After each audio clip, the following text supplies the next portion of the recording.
Hola para todos, nosotros somos Marcela Guerrero y Giovanni Arciniegas, estudiantes de la Universidad de Nariño de la carrera de Licenciatura en Informática.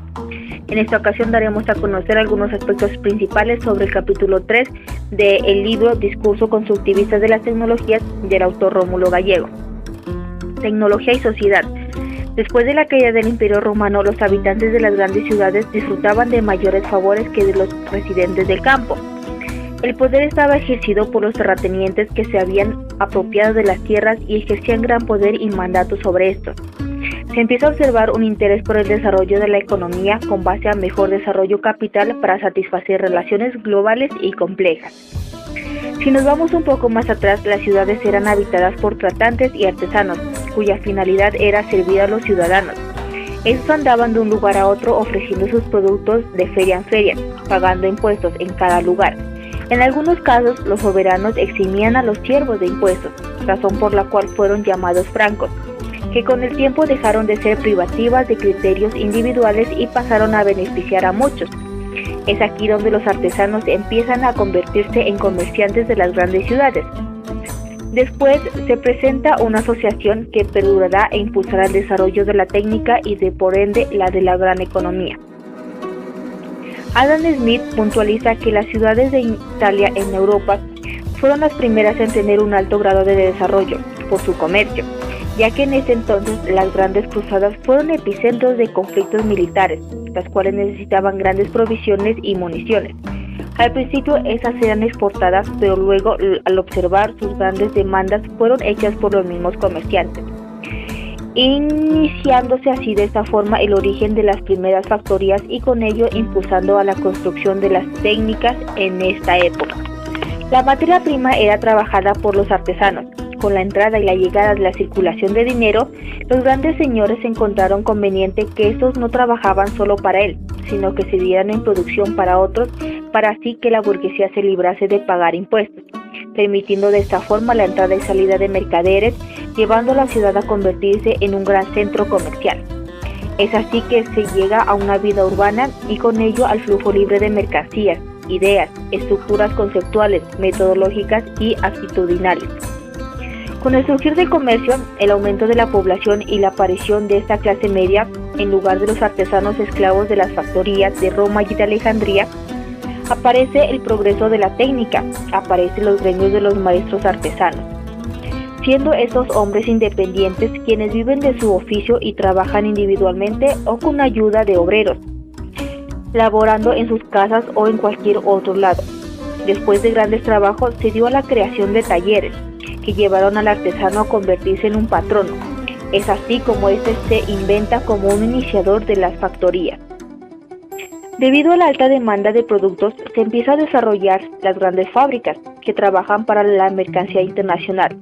Se prepara el trabajo del capital y los obreros pasan a ser meros instrumentos de producción.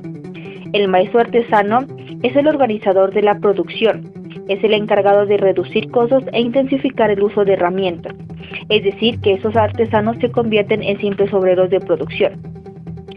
Pasamos al uso del empleo de las máquinas, donde Inglaterra es el escenario para la implementación de la tecnología de las máquinas.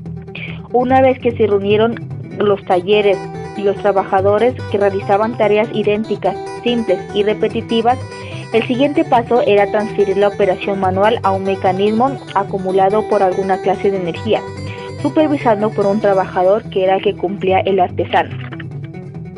El artesano había dejado su función creativa constructivista para la producción mecánica, impuesta por la producción y exigida por los mercaderes. De esta manera se pasa al gran concepto de trabajo humano, que se ha venido notando igualmente que a partir de la revolución industrial es donde ocurre la separación radical entre el trabajo humano y el capital, pasando a ser el obrero con bajas calificaciones meros instrumentos de la producción. Es claro cuando se puntualiza que el trabajo es una cosa que se compra y se vende, teniendo un precio natural y un precio de mercado. El que se compra es aquel que es indispensable para permitirle a los trabajadores subsistir y perpetuar su raza, y el precio de la mano de obra aquel que realmente es pagado por ello, de acuerdo al funcionamiento de la ley de la oferta y la demanda. En sí, el trabajo es el factor de la producción empleado en la combinación con el capital y la tierra para la producción de mercancías y rendir servicios. En sí es el número de personas que trabajan o están disponibles para trabajar a la cantidad de trabajo realizado. Después de todo el recuento histórico que se ha hecho para apuntalar la idea de que las tecnologías son consecuencia de una relación dialéctica entre las ciencias experimentales y que no son una aplicación simple de los conocimientos científicos ni tampoco una práctica artesanal, entonces cabe afirmar los innegables cambios que están sucediendo en el mundo actual, como el fin de la Guerra Fría, se habla de la muerte de las ideologías, el dominio del pragmatismo, del desplazamiento del hombre como centro de preocupaciones sociales, éticas y filosóficas, y la traída en su lugar el mundo de las finanzas, en lo que Drucker en su planteamiento básico comienza a identificar dos grandes cambios en las sociedades desarrolladas en los últimos 300 años. El primero, la crisis económica de la Bolsa de Viena y su pánico en París, Frankfurt y Nueva York. Hubo entonces una serie de cambios políticos que intentaron regular los supuestos efectos nocivos de la revolución industrial. El otro gran cambio es la época de la crisis del petróleo, de la terminación de un desarrollo industrial llevado a cabo con combustible barato, la del dólar flotante y la rebelión de los estudiantes. Al parecer, según Drucker, se ha ingresado a la sociedad del conocimiento, dando importancia a la educación, y es así como el diploma universitario es cada día más necesario, a la vez que exige al proceso educativo que enseña a sus alumnos a ser parte de una organización, a presentar ideas, a trabajar con la gente, a moldear y dirigir su propio trabajo. Hoy se impone el comercio entre adversarios, cuya solución de hecho se trata de un intercambio entre países que poseen desarrollo científico y tecnológico, con el que conocimiento se traduce en información científico y tecnológico, convirtiéndolo en una mercancía de alta competitividad en pos del desarrollo en el mercado internacional. Siguiente a esto es la inversión más rentable. Entonces se reitera que es el conocimiento y la información el recurso clave para una empresa, indicando que el capitalismo dominado por las finanzas olvida que una organización empresarial se halla compuesta por personas y que no puede funcionar mejor de lo que su gente funciona. Por otra parte, en la lucha competitiva de dominio de los mercados, muchas empresas crearon departamentos de investigación y desarrollo establecidos por los gerentes, y el propósito de estos se inclina hacia problemas tecnológicos y no hacia los productos que requiere la empresa. Es decir, que estos departamentos se ocupen en producir los tecnofactos que ella está en condiciones de poner a circular en el mercado. Entonces, la competitividad favorece el progreso de la educación, porque eleva los rendimientos económicos como resultado de años adicionales de escolaridad.